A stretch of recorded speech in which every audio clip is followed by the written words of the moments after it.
Hello दोस्तों, welcome back to Pradeep Giri academy. और मैं आपके साथ आज थर्ड सेशन में फोरियर सीरीज के हमारे जो फर्स्ट सेशन था उसके अंदर हमने देखा था फोरियर सीरीज के कुछ बेसिक से फॉर्मूलाज, जो जर्नल फॉर्मूलाज हमारे फोरियर सीरीज के होते हैं वो देखा था हमने।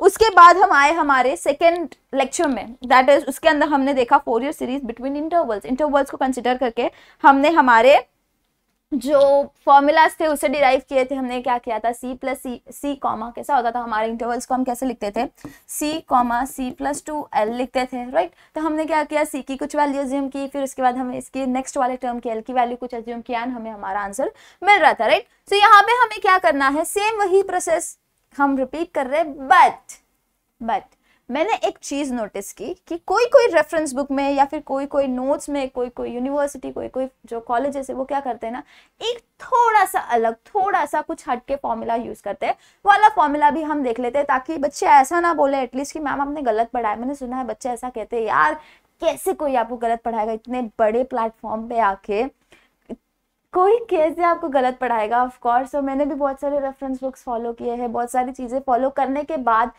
आपको मैं ये लेक्चर दे रही हूँ, ओके। फिर इसके लिए मैंने नोटिस किया कि दो फॉर्मूलाज है, तो हम क्यों छोड़े ना, या दोनों फॉर्मूलाज को देख लेते हैं। कुछ फर्क नहीं है दोनों में, बट स्टिल आपको समझ में आना चाहिए। इसके लिए हम क्या करेंगे, एक क्विक रिवीजन लेते हैं कि हमने एक्चुअली क्या देखा था उस दिन। तो हमने देखा था इंटरवल, हमने जो फॉर्मूला देखा था फोरियर सीरीज का, उसके अंदर हमने इंटरवल कंसिडर किए थे, दैट इज फ्रॉम -π से लेके π तक, राइट।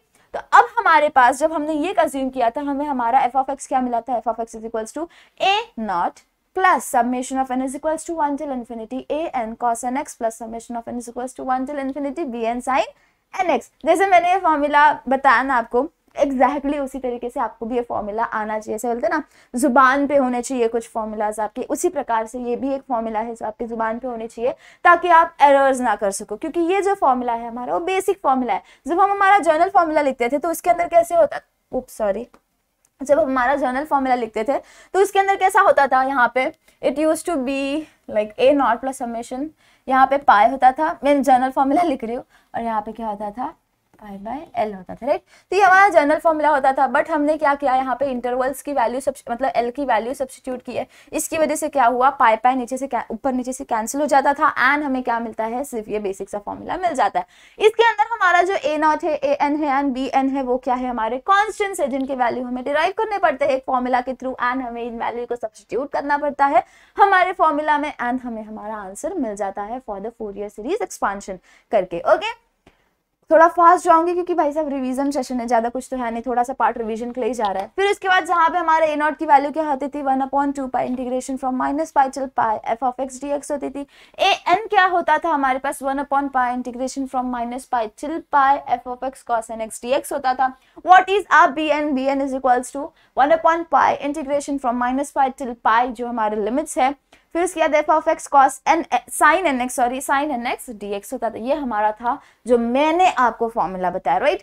बट कुछ फॉर्मूला कोई और आपको ये फॉर्मूला भी बता सकता है, तो हम वो फॉर्मूला को नहीं छोड़ सकते। ये मेरे बालों ने यहाँ पे क्या कर दिया, तो वो वाला फॉर्मूला हम देख लेते हैं। फॉर्मूला में ना फ्रैंकली बोलूं कोई डिफरेंस नहीं है, लेकिन बच्चे डिफरेंस पैदा मतलब बोलते ना, नए नए डिफरेंस बना देते। मैम आपने तो सीधा बोलते, मैम आपने तो गलत पढ़ा। गलत नहीं है यार, आपको खुद में बताती हूँ कैसे गलत नहीं है। यहाँ पे देखो इन्होंने क्या लिखा है, f of x is equals to a not by 2। बोलोगे मैम आपने क्या सिखाया, ए नॉट सिखाया। ध्यान से देखो, इन्होंने एक छोटा सा मॉडिफिकेशन किया, इन्होंने फॉर्मूला को ना मैनिपुलेट किया है, अपने हिसाब से फॉर्मुलेट किया है। कैसे देखते हैं, f of x is equals to a not upon 2 plus summation of n is equals to 1 till infinity, और ये हमारा जो कॉमन सा टर्म है। इसके अंदर इन्होंने क्या किया, सबसे पहले तो हमारा जो इंटीग्रेशन वाला पार्ट है वो दोनों टर्म के साथ था, तो इन्होंने उसे कॉमन निकाल दिया और इसे क्या कर दिया, एक ब्रैकेट के अंदर डाल दिया। सबसे पहले चीज तो ये की। बट यहाँ पे देखो इन्होंने क्या किया, ए नॉट बाई 2 कर दिया, ए नॉट बाई 2 कर दिया। लेकिन यहाँ पे देखो एक और फॉर्मूला है हमारे पास, जहाँ पे ए नॉट की वैल्यू इन्होंने क्या लिखी है, 1/π। क्या लिखी है, 1/π लिखी है। हमने क्या लिखी थी, 1/2π लिखी थी। अब मुझे बताओ 1/2π यहाँ पे है, यहाँ पे इन्होंने 1 ए नॉट बाई 2 लिखा है, दोनों सेम ही है ना यार। इन्होंने क्या किया है, फॉर्मूला को सिर्फ अपने हिसाब से फॉर्मुलेट किया है, अपने हिसाब से इन्होंने जो वैल्यूज है उसे क्रिएट की है, एज इट इज सेम ही है फॉर्मूला। अगर आपने यहाँ से यहाँ पे 2 नहीं लिखा है तो इन्होंने क्या किया, वो 2 को इन्होंने यहाँ पे एडजस्ट किया, और हमने क्या किया, हमने ये जो 2 था हमारा, इसे यहाँ नहीं लिख के हमने क्या कर दिया, हमारे ए नॉट के फॉर्मूला में लिखा था। दोनों में डिवाइजर में, सॉरी, जो हमारा डिनोमिनेटर है वहीं पे हमने 2 को रखा है, यानी कि आंसर तो चेंज नहीं होने वाला हमारा, चाहे आप यहाँ पे लिखो या यहाँ पे लिखो, लेकिन दोनों प्लेस पे साथ में मत लिखना। साथ में लिखोगे तो भाई साहब गलत हो जाए। कहीं भी एक जगह पे अगर आप ए नॉट के फॉर्मूला में डाल रहे हो तो क्या आएगा, 1/2 पाई आएगा, लेकिन आपको यहाँ पे नहीं डालना है तो आप क्या कर सकते हो, you can put it in a not by 2 भी कर सकते हो, राइट। तो ये कुछ फॉर्मूला में डिफरेंस है, इसके अलावा फॉर्मूला में कोई डिफरेंस नहीं है। कोई ये मत बताना आपने गलत पढ़ा है, प्लीज, बहुत तकलीफ होती है। फिर यहाँ पे क्या आएगा, ए नॉट के लिए क्या आएगा, pi integration from -pi to pi f of x dx, right. बाकी सारा ये दोनों जो फॉर्मूला है ये एज इट इज सेम है, इनमें कोई डिफरेंस नहीं है। ओके, तो होप आपको समझ में आया डिफरेंस। अब हम बढ़ते हैं हमारे सम्स की ओर। लास्ट सेशन में मैंने आपको सम को पॉज कर दिया था, आपके सम को पॉज नहीं किया था यार, कुछ इमरजेंसी आ गई थी तो वहां पे जाना पड़ा था। यहाँ पे हमने स्टार्ट किया था sum, that is f of x equals to x square के लिए। हमारा सबसे पहला स्टेप, कोई भी क्वेश्चन आए सबसे पहला स्टेप होना चाहिए कि आपको निकालना है वो फंक्शन इवन है कि ऑड है। अब जब हम इंटरवल्स के ऊपर काम कर रहे थे तो हमने इवन एंड ऑड फंक्शंस के लिए कुछ फॉर्मूलाज देखे थे जिससे हमारा सम थोड़ा सा इजी हो जाता था, राइट। जब इवन होता था तो हम क्या करते थे, सिर्फ a not and a n को कंसिडर करते थे, b n is equals to 0। जब ऑड फंक्शन होता था हमारा तो हम क्या करते थे, सिर्फ बी एन वाला टर्म कंसिडर करते थे एंड फॉर्मूला सब्स्टिट्यूट करके आंसर निकाल देते थे, और ए एन और ए नॉट क्या होता था हमारा, 0 होता था। अगर वो वाला लेक्चर आपको नहीं देखा है आपने तो वो लेक्चर 2 में है, एग्जैक्टली वो जो सेशन में कह रही हूँ, इवन और नॉट फंक्शन उस लेक्चर का नाम है। वाले लेक्चर में जाओ, आपको वहां पे ये वाला जो मैं पर्टिकुलर चीज बोल रही हूँ ये समझ में आ जाएगी। ओके, तो सबसे पहला स्टेप क्या था हमारा, इवन एंड ऑड फंक्शन। यहाँ पे जो हमारा एक्स स्क्वायर है इसे हमें निकालना है इवन है कि ऑड है। इवन है कि ऑड है निकालने के लिए हम क्या करते थे, यहाँ पे अगर हमारा जो गिवन फंक्शन है वो ये वाला कंडीशन सेटिस्फाई कर रहा है, यानी कि हमारा जो गिवन फंक्शन है वो क्या है, इवन है, और सपोज अगर हमने x is equals to -x डाल दिया और वहां पे हमारा ये वाला कंडीशन सेटिस्फाई हो रहा है, minus of f of x, मतलब कि जो हमारा गिवन फंक्शन है वो क्या है, ऑड फंक्शन है। अब ऑड फंक्शन है तो उसके लिए भी हमारे पास फॉर्मूला है, सिर्फ bn के साथ वर्क करो, और अगर इवन फंक्शन है तो a नॉट एंड an दोनों के साथ आपको वर्क करना पड़ेगा। ओके, तो यहाँ पे जो हमारा f ऑफ x क्या है, x स्क्वायर है। अब ये x की वैल्यू आप -x भी डाल दो तो आपको x स्क्वायर ही मिलना है, यानी कि आपको क्या मिलेगा यहाँ पे, आपका f ऑफ x ही मिलना है। देख लेते हैं वो सम को एक बार रिवाइज कर लेते हैं, वही चीज मिलनी है तो हम क्या क्यों काम बढ़ाएंगे ना यार, उसे वैसे ही रहने देते तो क्या हो जाएगा, ये f of -x is equals to f of x हो जाएगा, यानी कि हमारा गिवन फंक्शन इवन फंक्शन है, और जब इवन फंक्शन होता है तो हम क्या करते हैं, सिर्फ a नॉट एंड an की वैल्यू निकालते हैं। तो वो सेम प्रोसेस ये जो सम है इसे मैंने सॉल्व किया है लेक्चर नंबर 2 में, तो प्लीज जाके वो चीज देख लेना। और यहाँ पे मैंने एक और चीज आपको बताई थी कि प्लीज फॉर्मूला लिखना। फॉर्मूला लिखने का इंपॉर्टेंस ये है ना कि आप एरर्स नहीं करोगे। सबसे मेन मोटिव क्या होता है हमारा कि हम एरर्स ना करें, क्योंकि अगर एरर कर, कंप्यूटर की इसमें बोल रही हो, गलती ना करो, क्योंकि ना गलती कर दोगे फॉर्मूला में, अगर गलती कर दिया ना तो ऑफ कोर्स आंसर गलत आना है, आंसर सही आ ही नहीं सकता, और आंसर सही नहीं आया तो जो प्रूव दैट वाला पार्ट था ना वो आपका नहीं होगा। ओके, सो प्लीज फॉर्मूला को पहले लिख दो। दूसरी चीज, दूसरा इंपॉर्टेंट पॉइंट ऑफ व्यू क्या है इसे लिखने के लिए कि यार अगर आपका आंसर भी गलत आ गया ना तो सामने वाले बंदे को आप इतना तो कन्वे कर पा रहे हो कि हाँ मुझे फॉर्मूला आता है, मेरे से नीचे गलती हो गई। तो जो मॉडरेटर होता है ना उसके दिमाग में इतना माइंडसेट तो बन जाता है कि बंदे को एटलीस्ट फॉर्मूला आता है, कॉन्सेप्ट पता है, उसे पता है कि करना क्या है, लेकिन थोड़ी सी गलती हो गई एंड उसका सम रॉन्ग हो गया। इसके लिए हमारा मोटिव, 2 मोटिव है यहाँ पे। फॉर्मूला लिखोगे तो मार्क्स भी मिल जाएगा, 1.5 जितना भी उन्हें देना है। खुश होंगे तो भाई 1.5 दे देंगे, नहीं खुश होंगे तो शायद 0 दे देंगे। ओके, तो फॉर्मूला लिख देना। फिर उसके बाद आपको यहाँ पे a नॉट की वैल्यू मिलेगी समथिंग पाई स्क्वायर बाय 3, और a n की आपको क्या वैल्यू मिल रही है यहाँ पे, समथिंग दैट इज देखना पड़ेगा 4 - 1 raise to n divided by n square. फिर हम क्या करेंगे, हमारे f ऑफ x के फॉर्मूला में इसे डाल देंगे एंड हमारा वैल्यू हमें मिल जाएगा। अब हम आ गए हमारे इनकम्प्लीट क्वेश्चन को कंप्लीट करने की, और दैट इज प्रूफ नंबर 1। आपको क्या इन्होंने प्रूफ करने बोला है, सबसे पहले pi square upon 6 should be equals to summation of n is equals to 1 to infinity 1 upon n square. अब ये n हमारा कुछ भी हो सकता है, 1 हो सकता है, क्योंकि इन्होंने क्या कहा है, n इज इक्वल्स टू 1 से लेके कहां तक हम जा रहे हैं, इन्फिनिटी तक जा रहे हैं, यानी कि कहाँ तक, क्या क्या हो सकता है, 1 हो सकता है, 2 हो सकता है, 3 हो सकता है, राइट। तो आपको ये जो फॉर्मूला, ये जो प्रूफ है ना, ये एक और तरीके से आ सकता है। कैसे बताती हूँ, ये ऐसे भी आ सकता है। आपको प्रूफ करो pi square by 6 is equals to 1/1 square plus 1/2 square plus 1/3 square plus 1/4 square. ये कितना भी हो सकता है, कितना भी हो सकता है, इन्फिनिटी तक बोला है ना। सेम यही चीज है, 1/1 स्क्वायर एन की वैल्यू 1 पुट कर दी, 1/2 स्क्वायर एन की वैल्यू क्या कर दी, 2 पुट कर दी। तो यही चीज है, ज्यादा कुछ डिफरेंस है नहीं। अब यहाँ पे आप क्या अज्यूम करोगे, क्या ऐसा करोगे कि आपको आंसर्स मिलेंगे। ओके, यहाँ पे अजम्पशन, आपको क्वेश्चंस देख के समझ में आना चाहिए कि आपको क्या करना है। जैसे कि यहाँ पे अगर आप क्वेश्चन देखोगे तो इन्होंने क्या कहा है, पाई स्क्वायर बाय 6 कहा है। हमें वर्क करना है हमारे मेन वाला जो फंक्शन है उसके साथ, तो हम पहले वो लिख देते हैं। क्या है वो, एक्चुअली हमने क्या निकाला है, x square is equals to, ये वाला देखो, pi square by 3 plus summation of n is equals to 1 till infinity 4 minus 1 raise to n divided by n square cos nx। Okay, अब यहाँ पे कोई कोई क्या करता है, 4 कांस्टेंट है तो 4 को बाहर भी निकाल सकते हो, उससे कोई फर्क तो पड़ना है नहीं, राइट। अब हमें क्या करना है, ये पाई square by 6, right hand side में क्या है हमारे पास, पाई स्क्वायर बाय 6, हमें ये वाला टर्म लाना है, ये वाला टर्म लाना है। कुछ भी करके ये वाला टर्म अगर आ जा रहा है आपका, एडजस्ट कुछ भी करके, तो ऐसा क्या करोगे यहाँ पे कि आपको क्या मिलेगा, पाई स्क्वायर बाय 6 मिलेगा। यहाँ पे देखो पाई स्क्वायर बाय 3 है आपके पास, 6 नहीं है, तो वो 6 पाई स्क्वायर बाय 6 वाला टर्म लाने के लिए let us substitute x is equals to pi. Let us substitute करके देखो, आपको मिल जाएगा आंसर। तो क्या आएगा, put x is equals to pi, जहां जहां पे भी x दिखाई दे रहा है ना, जस्ट पुट पाई। तो ये क्या हो जाएगा, pi square is equals to pi square by 3 plus summation of n is equals to 1 till infinity 4 into minus 1 raise to n upon n square cos pi n। Wow, क्या लिखा मैंने, cos n पाई लिख दो, जो भी आपको लिखना है। हमने क्या कर दी, x की वैल्यू डाल दी। अब हम क्या कर सकते हैं, ये जो कांस्टेंट वाला टर्म है ना, इतना, इसे हम इस तरफ पे लेके जाते हैं, तो ये क्या हो जाएगा, pi square minus pi square by 3। Indirectly ये क्या हो जाएगा हमारा, 3 pi square minus pi square by 3 हो रहा है। फिर ये क्या हो जाएगा हमारे पास, 2 पाई स्क्वायर बाय 3 हो जाएगा। क्या हो गया, 2 पाई स्क्वायर बाय 3। इतना तो हमने वर्क कर दिया। अब हमारे पास यहाँ पे क्या बचा, ये 4 कांस्टेंट है, तो ये हमें बाहर लिख सकते हो, जो मैंने अभी जस्ट बताया। तो ये क्या बचा, सिर्फ -1 raise to n by n square. मैंने ना पहले ये लिख दिया है, प्लीज कंफ्यूज मत होना।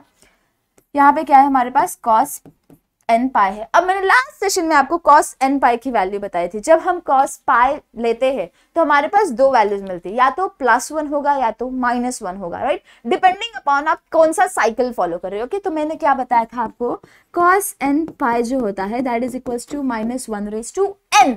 अगर आप cos n is equals to 1 put कर रहे हो, sorry n is equals to 1 put कर रहे हो, समझो, तो यहाँ पे क्या आता है आपके पास, cos pi is equals to -1 raise to 1। -1 raise to 1 क्या होता है, -1 होता है। अब मुझे बताओ cos पाई क्या होता है यार, -1 हो जाता है, यानी कि हमारा ये कंडीशन सेटिस्फाई कर रहा है। इसी प्रकार आप क्या करो, n is equals to 2 substitute करके देखो, आपको क्या मिलता है, cos 2 पाई इज इक्वल्स टू 1। याद करो cos 2 पाई क्या होता था, 1 होता था। अब क्या करो, cos n is equals to 3 put कर दोगे तो आपको दूसरी वैल्यू मिल जाएगी। तो इसी प्रकार करने के लिए आप क्या करोगे, हमारा ये जो जनरल फॉर्मूला है वो सही है, इतना तो समझ में आ गया। अब यहाँ पे आप क्या कर सकते हो, सब्स्टिट्यूट कर सकते हो।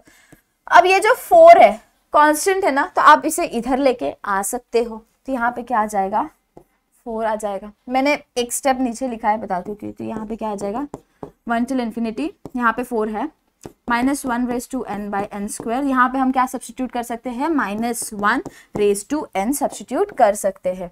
अब हमने क्या कर दिया, 4 को यहाँ रख दिया, तो यहाँ पे हमारे पास क्या बचा, summation n is equals to 1 till infinity. अब यहाँ पे आप इंडाइसेस लगा सकते हैं ना, -1 raise to n -1 raise to n है, राइट। तो यहाँ पे ये क्या हो जाएगा, -1 raise to n plus n हो जाएगा, प्रोडक्ट है ना दोनों के बीच में, n प्लस n हो जाएगा। तो ये क्या होगा, -1 रेज टू 2n हो जाएगा। तो यहाँ हमें क्या मिला, -1 raise to 2n by n square मिल गया। इतना मैं हटा देती हूँ।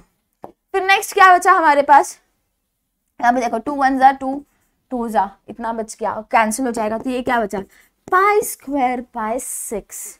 हमें हमारा राइट हैंड साइड जो था पाई स्क्वायर बाय 6 एटलीस्ट उतना तो मिल गया। अब हम हमारे लेफ्ट हैंड साइड के ऊपर वर्क करते हैं। तो ये क्या है हमारे पास, यहाँ पे देखो -1 रेज टू 2n है।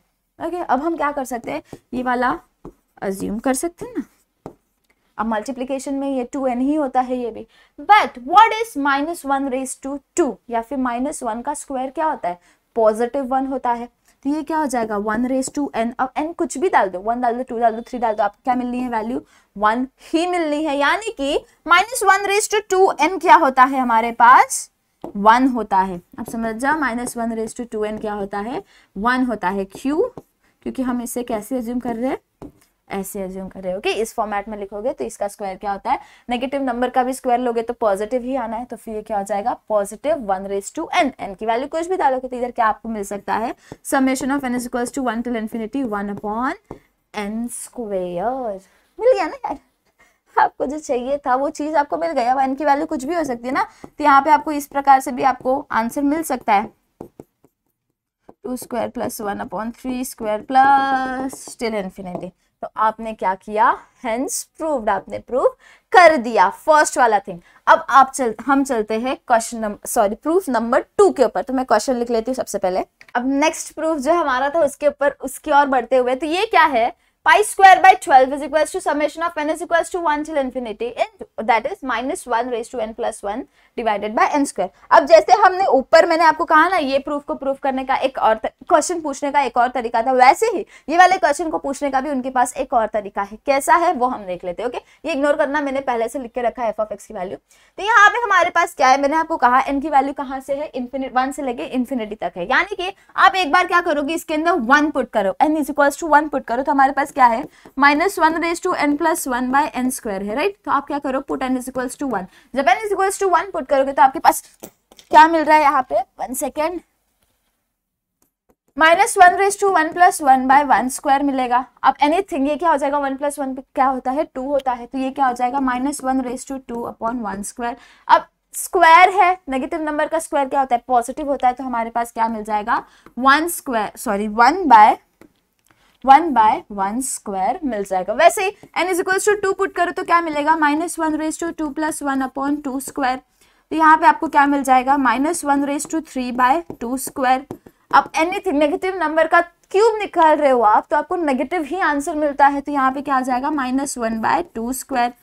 फिर उसके बाद n is equals to 3 put करोगे तो आपको क्या मिलेगा पता है, आंसर करके देखना, आपको मिलेगा +1/3²। वैसे n is equals to 4 put करोगे तो आपको क्या मिलेगा, -1/4² मिलेगा। इनडायरेक्टली मैं आपको ये कहना चाहती हूँ कि ये जो प्रूफ है आपको एक और तरीके से पूछा जा सकता है, that is equals to 1/1² -1/2² plus 1/3² -1/4² plus till infinity. यानी कि जो भी हमारा इवन नंबर है ना, उसके साथ क्या आता है, नेगेटिव की साइन आएगी, या फिर इनडायरेक्टली ये बोल दो कि आपको अल्टरनेट साइंस आएंगे, एक पॉजिटिव एक नेगेटिव, एक पॉजिटिव एक नेगेटिव, इस प्रकार से आएगा। ओके, अब हम आते हैं, हमारा जो क्वेश्चन था उसके राइट हैंड साइड में अगर आप देखोगे तो आपको क्या दिखाई दे रहा है, π² दिखाई दे रहा है। जैसे हमने ऊपर क्या किया था, π² था, तो हमने क्या किया है, x की वैल्यू क्या की, पाई सब्स्टिट्यूट कर दी, पाई सब्स्टिट्यूट कर दी। ओके, तो इसी प्रकार हमें यहाँ पे भी कुछ वैल्यू सब्स्टिट्यूट करनी पड़ेगी x की, और हमें हमारा आंसर मिल जाएगा।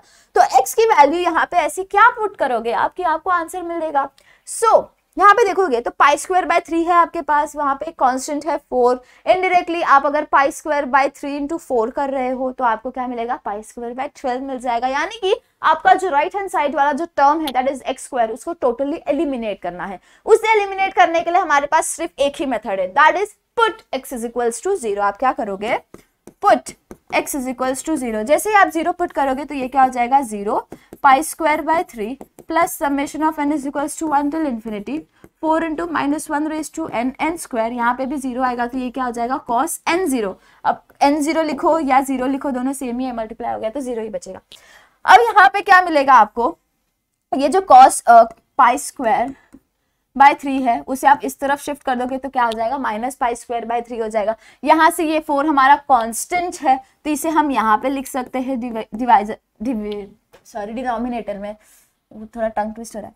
फिर यहाँ पे क्या आएगा, n is equals to 1 till infinity -1/n/n²। इतना टर्म हमारे पास बच गया, 4 हमने इधर ले लिया। यहाँ पे हमारे पास क्या है, cos 0 है। अब बताओ, ट्रिग्नोमेट्रिक टेबल जब आप देखते हो तो cos 0 क्या होता था, 1 होता था, पॉजिटिव 1 होता था।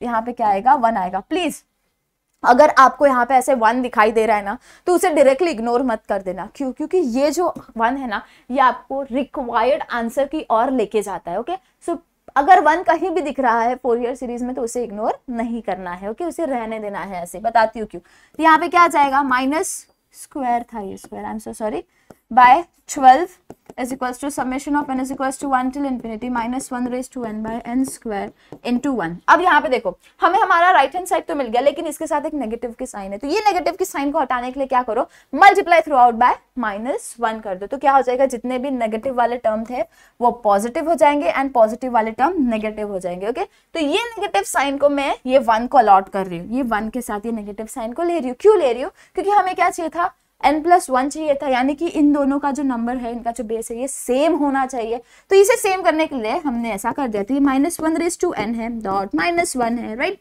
तो यहाँ पे क्या आ जाएगा, सेम है, तो n प्रोडक्ट, तो -1 raised to n +1, यहाँ पे 1 था तो क्या हो जाएगा, n+1 हो जाएगा। That is pi square by 12 is equals to summation of n is equals to 1 till infinity -1 raised to n+1 divided by n square. हमारा जो थर्ड वाला प्रूफ, सेकेंड वाला प्रूफ था, वो भी कंप्लीट हो गया। यानी कि इसे आप एक और तरीके से लिख सकते हो,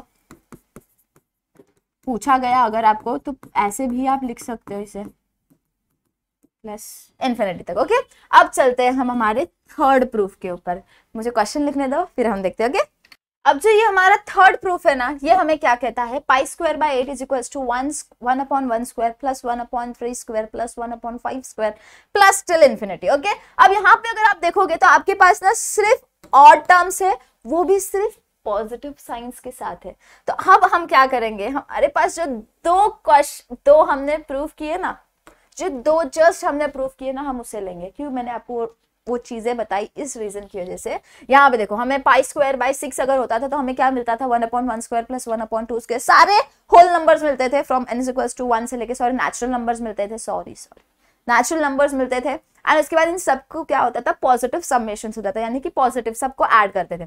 हम जब पाई स्क्वायर बाय 12 करते थे हमें क्या मिलता था, 1/1 स्क्वायर माइनस 1/2 स्क्वायर। यहाँ पे देखो, ये माइनस के साइन के साथ आता था इवन वाला, एंड जो ऑड वाला रहता था वो पॉजिटिव आता था। अब हमें इन्होंने क्या कहा है, हमें क्या चाहिए, सिर्फ ये वाला टर्म चाहिए, ये वाला टर्म चाहिए, और ये जो 5 वाला यहाँ पे आएगा, सॉरी 1/5 स्क्वायर, ये वाला टर्म आएगा, हमें सिर्फ इतना चाहिए। अब सिर्फ इतना रखने के लिए आप क्या करो, यहाँ पे देखो पॉजिटिव नेगेटिव आप डायरेक्टली अगर इसे ऐड करोगे तो पॉजिटिव नेगेटिव है कैंसिल हो जाएगा, तो हमारे पास हमारा डिराइव्ड आंसर हमें मिल जाएगा। ओके, सो क्या करो, डायरेक्टली सिर्फ एक ही चीज करो, adding, 1 second, add this 1 and this 2, तो ये क्या हो जाएगा, pi square by 6 plus 1 pi square by 12 हो जाएगा, is equals to 1/1 square plus 1/2 square plus 1/3 square plus till infinity.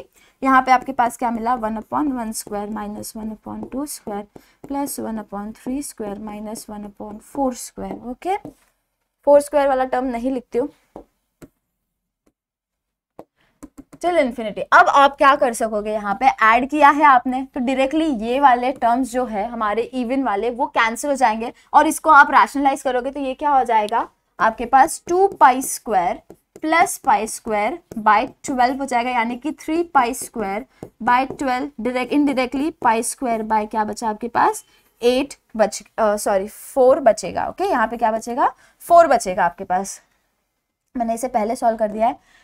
यहाँ पे हमने क्या किया, इसे डिनोमिनेटर को 2 से मल्टीप्लाई किया ताकि हमें 12 मिल जाए, फिर उसके बाद रैशनलाइज हो गया तो हमें क्या मिला, 2 pi square plus pi square, यानी कि 3 पाई स्क्वायर बाय 12, 3 से 12 डिविजिबल है तो हम क्या करेंगे, इसे कैंसिल करके क्या बचेगा, पाई स्क्वायर बाय 4 बच जाएगा। अब आप बोलोगे मैम पाई स्क्वायर बाय 8 चाहिए, शांति रखो, हो जाएगा। क्यों? क्योंकि यहाँ पे देखो हमने क्या किया, ये दोनों टर्म्स जो है पॉजिटिव है, यानी कि ट्वाइस हो जाएंगे, सारे टर्म्स जो है हमारे पास 2 बार आ रहे हैं, यानी कि आप क्या लिख सकते हो, twice of 1/1 square plus 1/3 square plus 1/5 square. Okay, ये हर चीज क्या आ रही है, ट्वाइस नंबर ऑफ टाइम्स आ रही है। तो अब आप क्या करो, ये जो 2 है ना, इसे आप इधर डिनोमिनेटर में शिफ्ट कर सकते हो, तो यहाँ पे क्या आएगा, into 2 is equals to 1/1 square plus 3 square plus 1/5 square. तो ये क्या हो जाएगा हमारे पास, पाई स्क्वायर बाय 8 हो जाएगा and that is equals to हमारा जो इन्होंने रिक्वायर्ड कहा था। Hence we have proved that pi square by 8 is equals to one odd numbers के समेशंस। ओके, इतना समझ में आ गया कि हमारा जो ये सम था इतना लेंदी सा था बट बहुत ही प्यारा सा एंड छोटा सा है, क्योंकि अगर आपने अजम्पशन आपको क्या चाहिए राइट हैंड साइड में वो अगर कंक्लूड कर दिया तो आप इजीली कर सकोगे। ओके, आज के लिए बस यहीं तक, आज यही सब हमने कंप्लीट किया। नेक्स्ट सेशंस में अब हम इंटरवल्स चेंज करेंगे या फिर हम एक नया कॉन्सेप्ट सीखेंगे। ओके, टिल देन अगर आपको वीडियो पसंद आया होगा तो प्लीज चैनल को सब्सक्राइब करना, वीडियो को लाइक करना। कोई भी प्रॉब्लम है आपको फॉर्मूलाज के अंदर या फिर जो मैंने सिखाया उसमें तो प्लीज कमेंट करना, ट्राई करूंगी कि आपको रिस्पॉन्ड करोगे। Till then take care of yourselves and stay tuned with us. Bye bye.